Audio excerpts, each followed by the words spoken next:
Hello everyone, good morning. চলে আসলাম সকালের রান্নায়। আজকে রবিবার, তাই আজকে সকাল সকাল রান্না করতেছি নিরামিষ রান্না।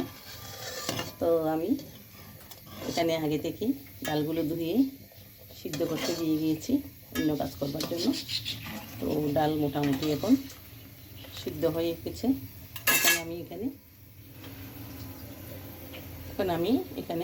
আমি আজকে রান্না করতেছি ডাল শুক্তো। তো ডাল দিয়ে বিভিন্ন রকমের সবজি দিয়ে রান্না করব। সবজি কেটে দিয়ে রেখেছি, এখানে সব দিয়ে দিলাম। এখানে হচ্ছে যে আলু, তারপরে কলা, কাঁচকলা আর কি, তারপরে হচ্ছে পেঁপে, তারপরে আপনার হচ্ছে এই কিছু সবজির ডাঁটা আছে, এই হলুদের ডাঁটা, ওগুলো সব দিয়ে দিলাম। এখন দিয়ে দিচ্ছি লবণ, তারপরে দিয়ে দিচ্ছি হলুদের গুঁড়া, দিয়ে দিচ্ছি মরিচের গুঁড়া, দিয়ে দিচ্ছি ধনিয়ার গুঁড়া, জিরার গুঁড়া, সব একসাথে দিয়ে দিলাম। এবার এগুলো সিদ্ধ হবে সব একসাথে। তারপর আমি এসে পাঁচফোড়ন, জিরা দিয়ে আদা দিয়ে তেলে দেবো, মিনি বাগার দেবো আর কি, যাকে বলা হয়। তো একদিকে হচ্ছে আমি চুলার মধ্যে ডালগুলো তুলে দিচ্ছি একসাথে আরেক চুলায়। আমি আজকে সকালে স্কুল আছে তাই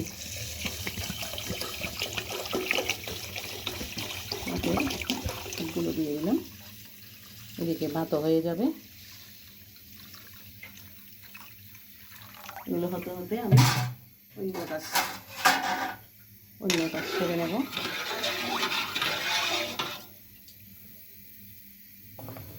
হ্যালো গাইস, তরকারি মোটামুটি সিদ্ধ হয়ে আসছে। তো গাছের ব্যালকনিতে একটা তিতকলা ধরেছিল, ওটা সকালে ছিঁড়ে টুকরো করে দিয়ে দিলাম টমেটো কুচি। টমেটো একটু লাস্টে করে দিতে হয়, নাহলে একদম হয়ে যাবে। তো এখন আবারও একটু নাড়াচাড়া করে সিদ্ধ হওয়ার জন্য দিয়ে গেলাম। আবার ফিরে আসবো একটু পরে।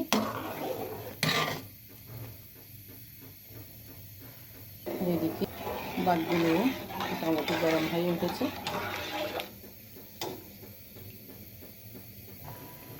তরকারি হয়ে গেছে। এখন আমি এগুলো পাঁচফোড়ন দিয়ে তেলে দেবো। দেখি অনেক সুন্দর করে সিদ্ধ হয়েছে। ডালগুলোও একদম গোটা গোটা আছে। ডাল বেশি সিদ্ধ হয়ে গেলে ভেঙে গেলে ভালো লাগে না, এই যে গোটা গোটা আছে ডালগুলো। এখন তরকারিগুলো আমি একটা গামলাতে ঢেলে নিচ্ছি। এই ফাঁকে আমি পুজোটাও দিয়ে ফেলেছি, পুজোটা দিয়ে নিয়েছি আজকে তাড়াতাড়ি। এখন হচ্ছে গাছে তেমন ফুল ফুটতেছে না, এগুলো কিনা ফুল দিয়ে কোনো রকমে দিচ্ছি। যারও দুটা গাঁদা ফুলের চারা লাগিয়েছি, এগুলো হচ্ছে যে ফুলগুলো ফুটে ওগুলো হচ্ছে সব মানে কী করব, না বলে গাছ থেকে ছিঁড়ে নিয়ে যাচ্ছে, এই আর কি ঘটনা।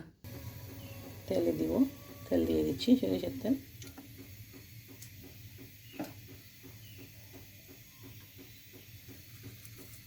দিয়ে দিচ্ছি পাঁচফোড়ন। কারণ আজকে নিরামিষ দিন তো, সেজন্য পাঁচফোড়ন দিয়ে তেলে দিব। দিয়ে দিচ্ছি আদা কুচি। তেলের মধ্যে যদি আদা কুচি দেওয়া যায় আমি অনেক সুন্দর ভালো একটা স্মেল আসে, আর তরকারির স্মেলটাও ভালো হয়। তো অনেক তরকারি আসতেছে। এখন আমি তেলে আসতেছি যে এভাবে তেলে ভেজে আদা দিয়ে নিরামিষ রান্না করলে অনেক ভালো লাগে।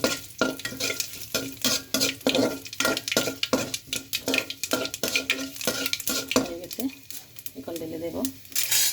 আসলে তরকারিগুলো অনেক গরম।